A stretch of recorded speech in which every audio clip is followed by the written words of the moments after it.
Hello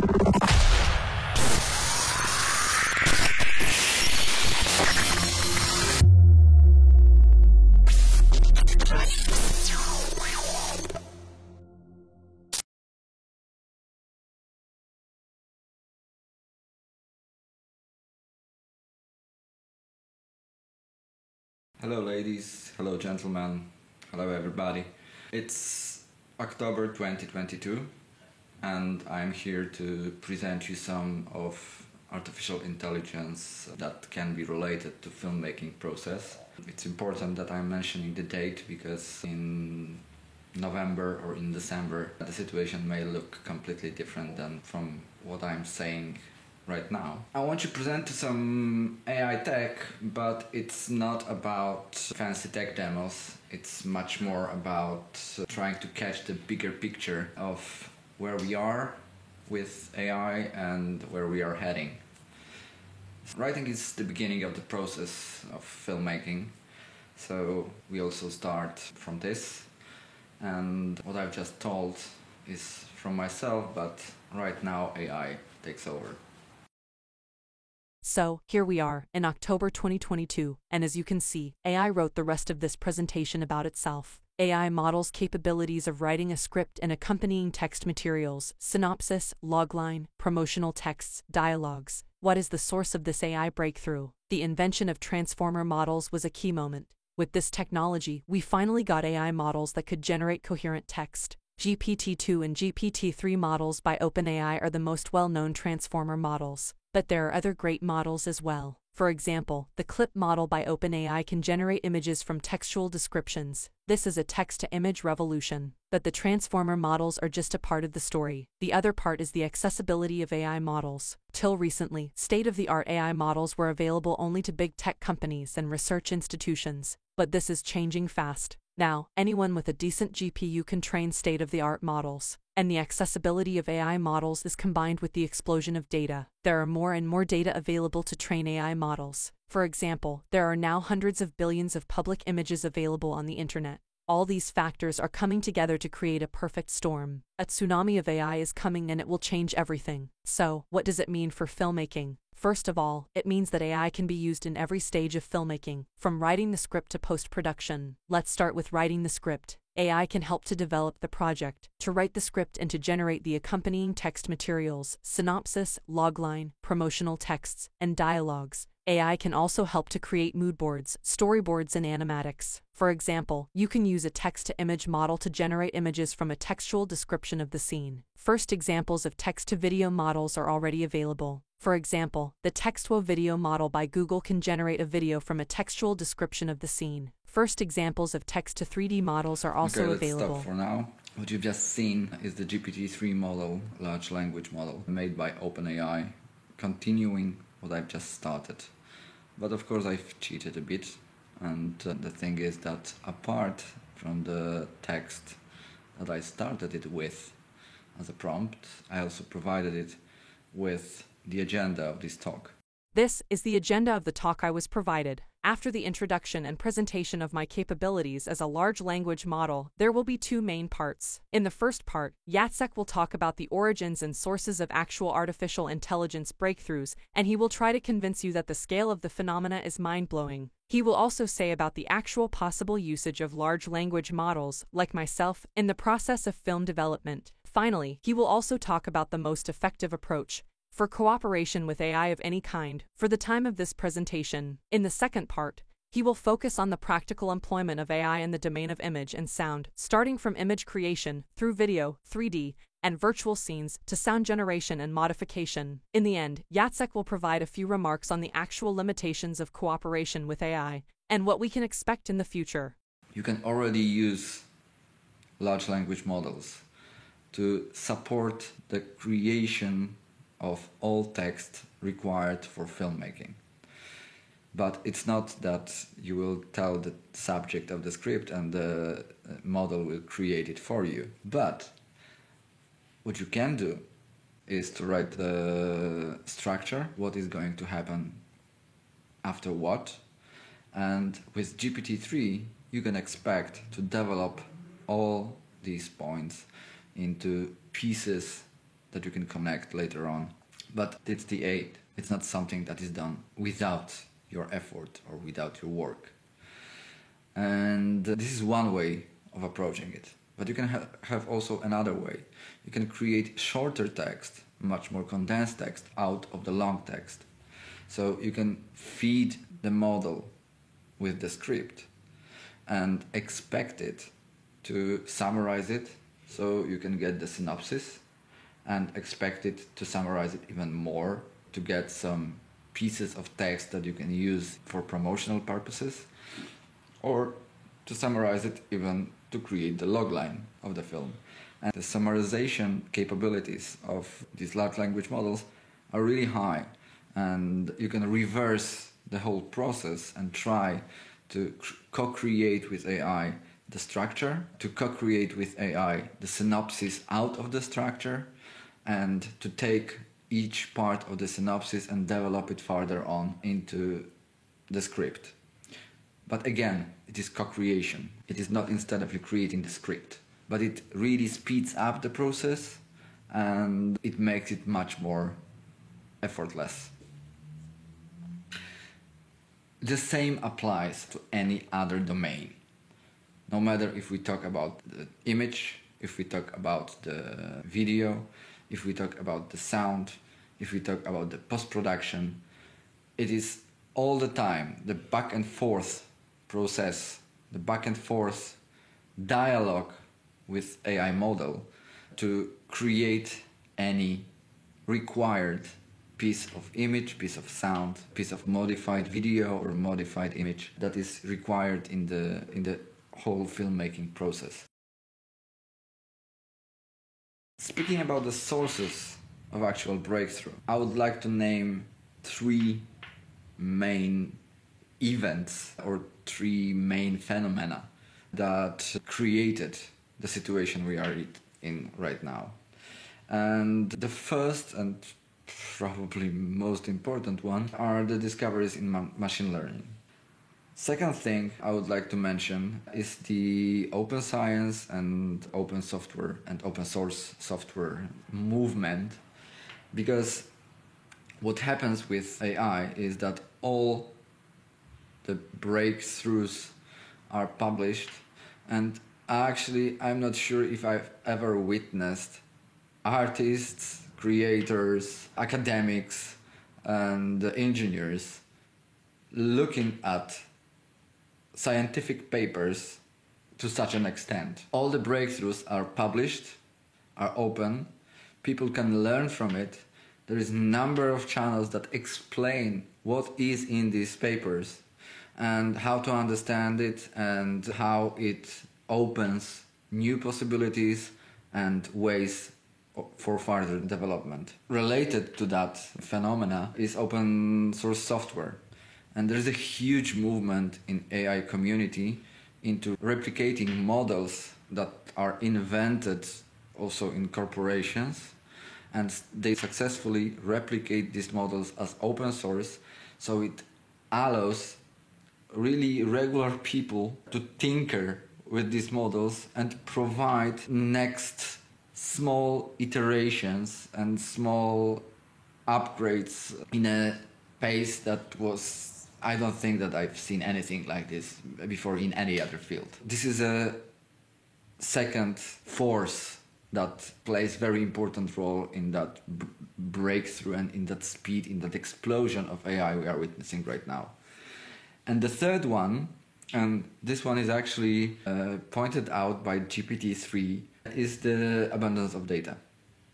And for 20 years, over 20 years, we've been collecting huge amount of images, texts, videos, sounds, samples that were mainly used to profile us. So they were very beneficial for, again, big corporations that can monetize on them. But suddenly it showed up that once we have these large models, they require huge amounts of data to be learned from. And once they are learning from it, there are emergent properties of these AI models that show up once they are trained on these huge amounts of data. So suddenly all this data that was once used only for the purposes of manipulation of people can be and is used to train models, so they are unlocking new possibilities of creativity. And having access to these huge amounts of data is another factor that plays very important role in creating these breakthroughs in AI and this explosion of AI we are witnessing right now. To give you the hint of the scale of the phenomena, I created this chart just to show how it developed in the last decade. I started from 2009 because that was the first image-related model that showed that creation of images by AI is possible and it might be interesting. So ImageNet was created in 2009, and from 2009 to 2019 you can see that we had like one, sometimes two models in the image domain and in the text domain, new models that appeared in any particular year. So it goes like that to 2014, and in 2014 we have the GAN architecture that was invented, General Adversarial Networks. It was a jump in the quality of images that could be produced, new architecture, new approach that proved even more that the possibility of creating images through AI, it's a big promise. In 2017, another major step has been done. Transformer architecture has been invented, and I marked it here because this dark text is related to image, the white text is related to text models development, but transformer architecture is both. Actually, it allowed for further rapid development of models in both image domain and text domain. So it was 2017, and in 2020 yet another breakthrough happens, which is GPT-3. And it is very, very important breakthrough because it's not only that we have the new AI model that is capable of the understanding of language and understanding of meaning, but it is mainly important because it shows that once we feed the AI model with this architecture, with transformer architecture, with huge amount of data, it is not only better at tasks that it was trained for, but there are new, completely emergent properties that appear in this model. And the same applies not only to large language models, the same applies to image-related models, to sound-related models, that they understand the matter of language, of image, of sound much better, and they are capable of new tasks that we didn't even think they might be capable of. So you have these breakthroughs here, but also important on this graph is number of models per year, number of new models per year that is created. And as you can see, till 2020, before this GPT-3 breakthrough, we had like one model from each domain, like text domain or image domain, created per year, one, sometimes two, if we were lucky.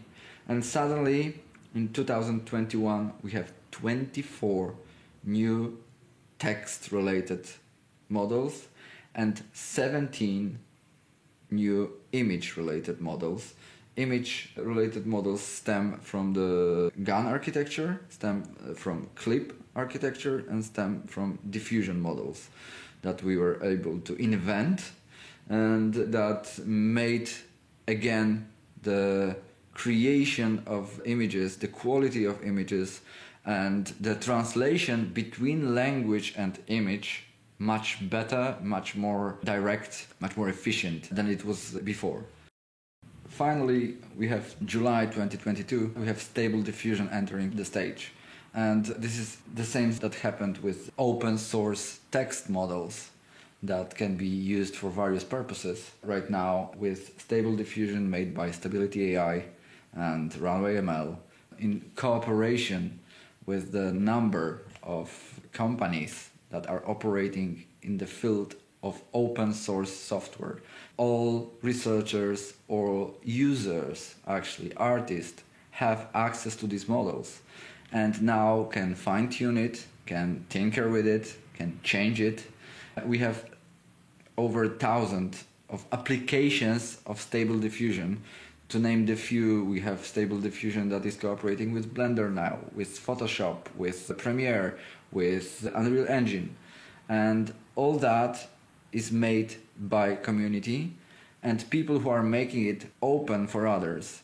So other people also know how it's done and can improve on that and create next level and next stage of the development. So through these incremental small changes made by the community, it really is a rapid development. So this all leads to really an explosion and a tsunami of AI. And if you look at numbers, it's for 10 years it was 1 or 2 models per year, no matter if it's in a text domain or if it's an image domain.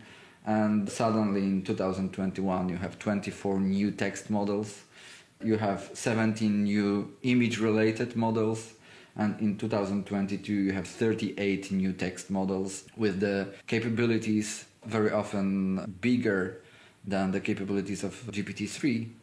And you have 40, let's say, new models that are image related, but I put it in red because actually if you would count only really radically new models, it would be probably something like 20. But if you consider all the changes that are like big changes in the existing models, it will be probably about 40, 45. But again, if you would consider all the minor changes made in these models, these are hundreds.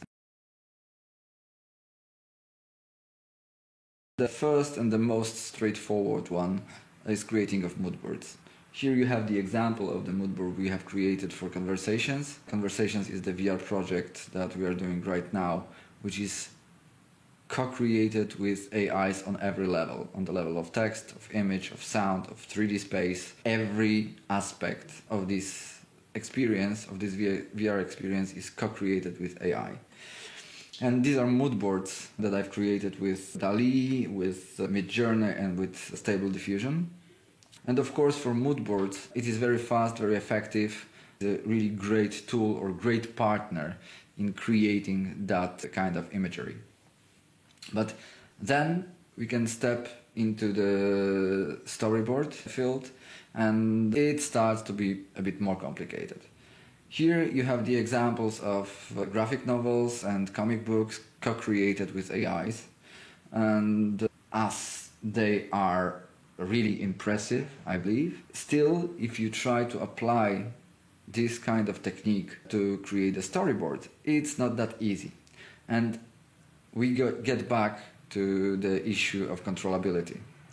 If you want to create a storyboard, you need the consistency in the subject and in the style, from frame to frame you want to show.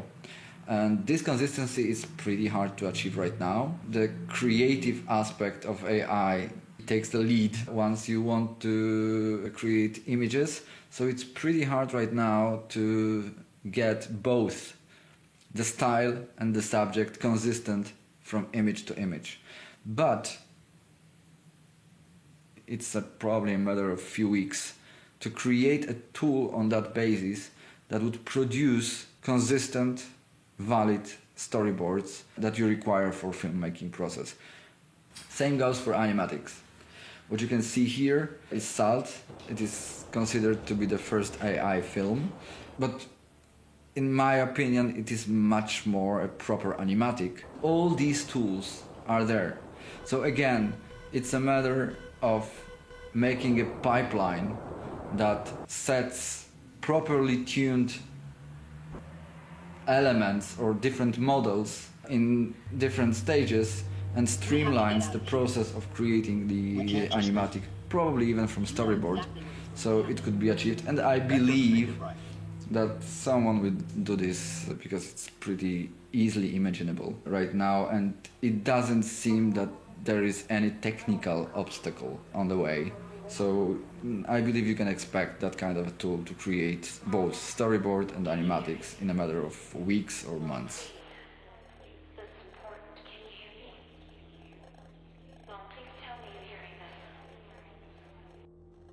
Now we can switch to text-to-video models, and this is also very interesting. What you can see here are first models that make video out of the description.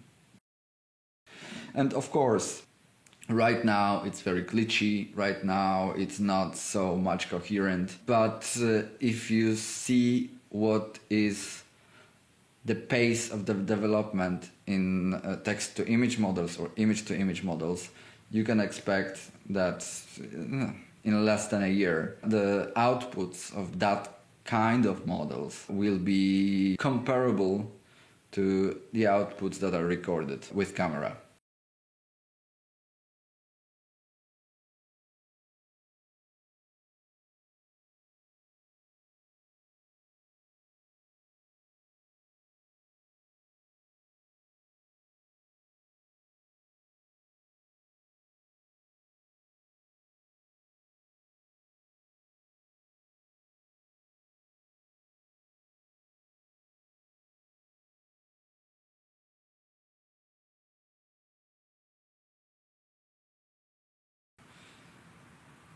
October 2022. Let's meet in a year and let's see where we are with this. Hi. This part was not initially intended to be in this presentation, but this is a pretty good example of state-of-the-art text-to-video possibilities and voice synthesis possibilities at once. This is Synthesia, the service that allows you to create a video out of written text, and the guy you are looking at is a text-driven video avatar. But it is not a 3D avatar you may be familiar with from game development solutions. It is a photographed person, and all movements of this image are based on image manipulation. You can similarly manipulate any other image at home using EB Synth or Plate Spline Motion Model. Also, the spoken text is taken for this presentation as is. I, Jacek, the guy you do not see now, but whom you see for the rest of this talk, just wrote the text and rendered it in the service. What you hear is a rough output. Actually, this presentation could be probably more interesting if the guy you are looking at would do it, but I have only 10 minutes of credits per month, so you have to spend the rest of this talk with the original me. By the way, once we are on the subject of text-to-video, it is worth mentioning that it already develops into an independent form of audiovisual art, a new kind of animation. What you see here is the piece by Alan Haddock and Agnieszka Wójcik I found on YouTube a few days ago. This kind of animation became possible about a year ago with disco diffusion models, but only abstract works could be done this way. Tesla shows that narrativity becomes possible in animations that are based solely on text prompts.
have image, we have video, but we also have 3D models created out of it.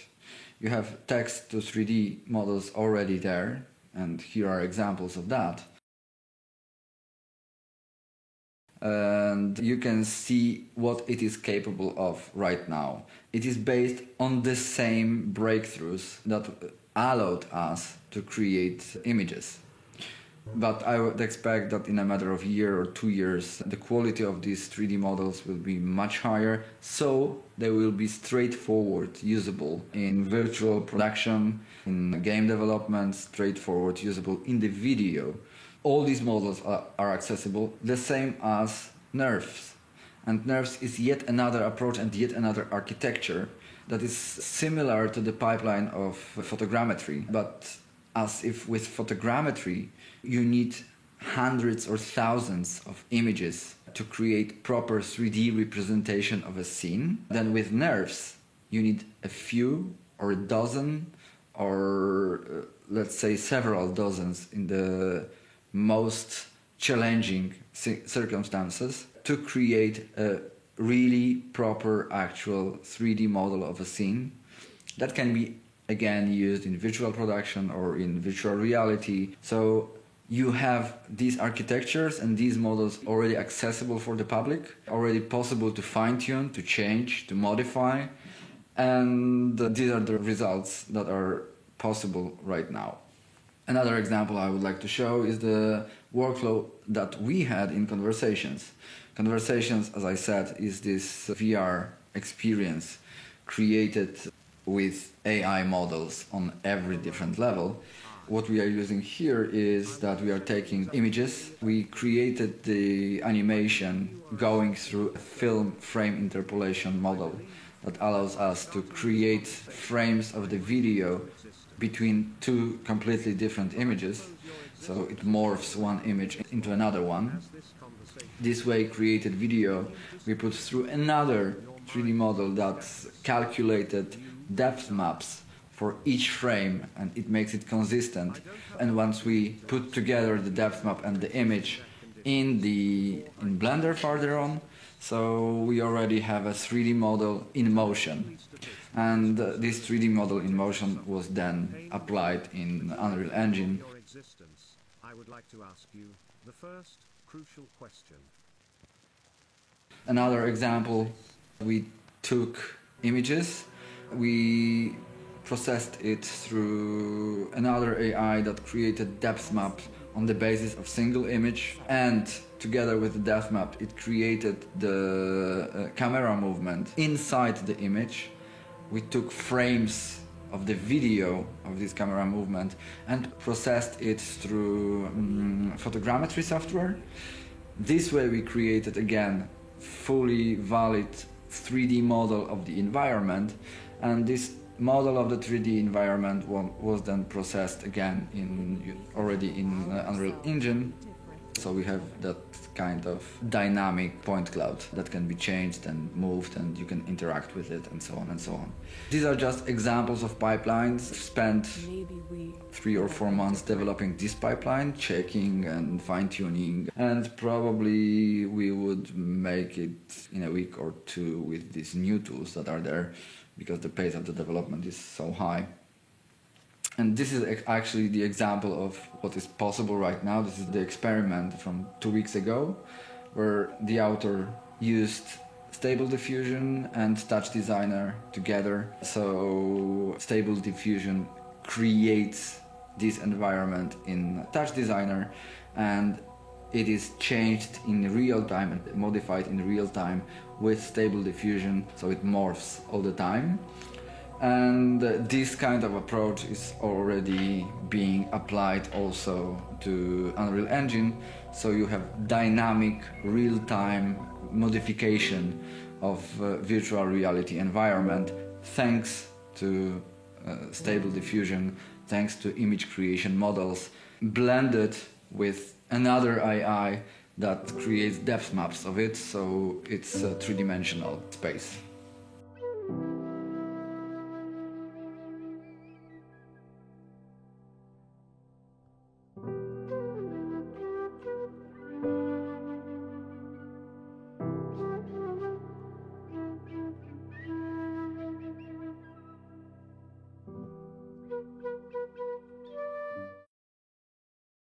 Now we can step into the area of sound. So here are examples of voiceover narration that is possible to be created with actual state-of-the-art models. And what you can do with this is not only to provide it text and expect it to create a voiceover out of it. But you can modify it in many different ways. So you have control not only over the pace, over the pitch of the voice, but you can modify it in many different ways. So you have control not only over the pace, over the pitch of the voice, but also you have the control over the breaths that are taken. But you can modify it in many different ways. So you have control not only over the pace, over the pitch of the voice, but also you have the control over the breaths that are taken, pauses, and most importantly over accentuation of each part of the sentence.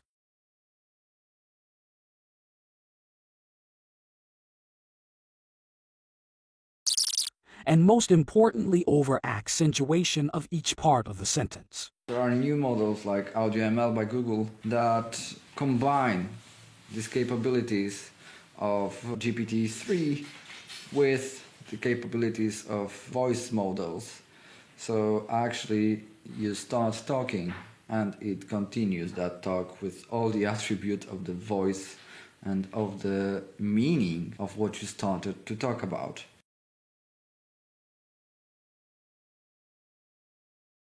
This transit, spring, and lighting up are beautiful, a glamour beguiling our senses. This transit, spring, and lighting up our dreams by its brilliancy and beauty, a power which, if we shut our eyes to it, will not shut. This transit, spring, and lighting up our bright hopes and sagacious fears, and bitter and severe will be the cross which now we bear. Some images, like some sensations, feel very familiar, while others feel strange. Some images, like some sensations, which are not represented in perspective and sensible objects, but are only derived from causes. Some images, like some sensations, are found in the perception of the eye, but the latter are not felt in the perception of the. The same can be applied not only to the voice, but also to the music.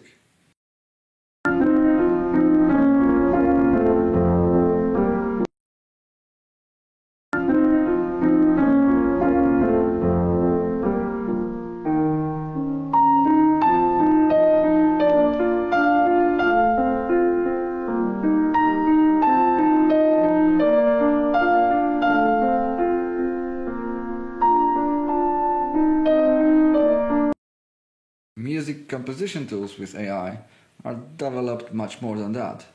And here I would like to show two services that allow you for music creation and sound design creation. And they are really approachable and accessible for everyone. This is Amper.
Meta just recently created a model that allows you to create the sound field on the basis of the text. Here are the examples.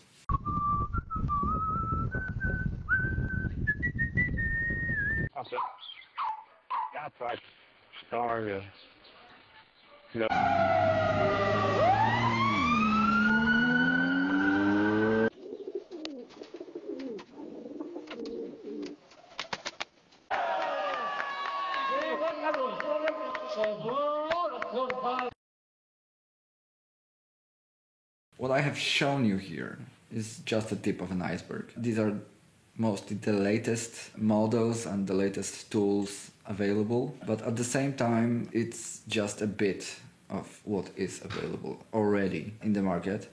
And you can expect that these film supporting and production supporting tools will be revealed in a matter of weeks, in a matter of months, and will speed up and make it much more cost efficient to create the audio visual work. Witnessing this, I thought that this is kind of my obligation to tell about it, my fellows filmmakers and VR makers and so on, because I do believe that whoever will not adjust to it and will not be aware of what is happening may be caught off guard in a few months or few years' time once all these tools become mainstream, because everyone who knows these tools has definitely the competitive advantage over those who do not have access or do not know, are not aware that they can speed up their process and make it much more cost efficient and time efficient and effort efficient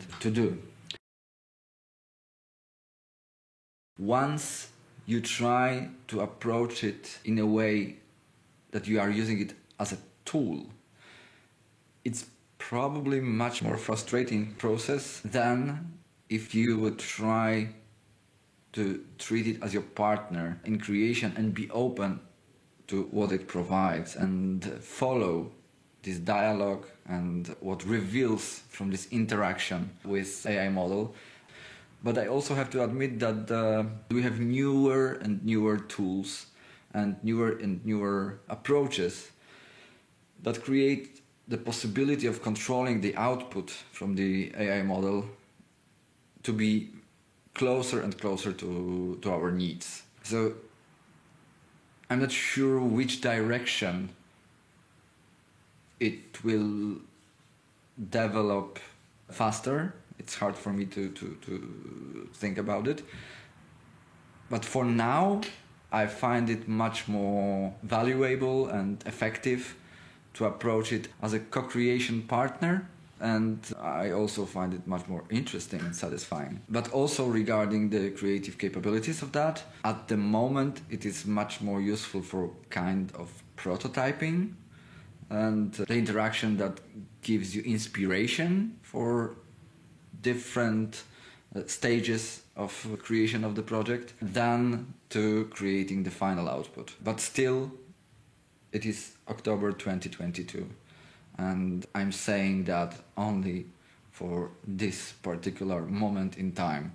In 2 months, these notions could be completely different. I would like to thank several people that are really generous of sharing their knowledge about actual AI. And I really encourage you to follow these channels. Some of them are there to just have a brief look of what's happening. Some of them are very in-depth tutorials, how to use stuff and how to install stuff and what is possible and so on and so on. And also, if you are planning to take advantage of what is happening in the AI field, I would strongly recommend to participate in these AI communities, no matter if it's a Midjourney community, if it's a Stable Diffusion community, or several others that are there, where people are really generously sharing knowledge, sharing access to tools, and exchange of knowledge that is happening there it's unbelievable. So if something out of this presentation interested you, just start doing it, enter the community, and yeah, good luck with that. Thank you.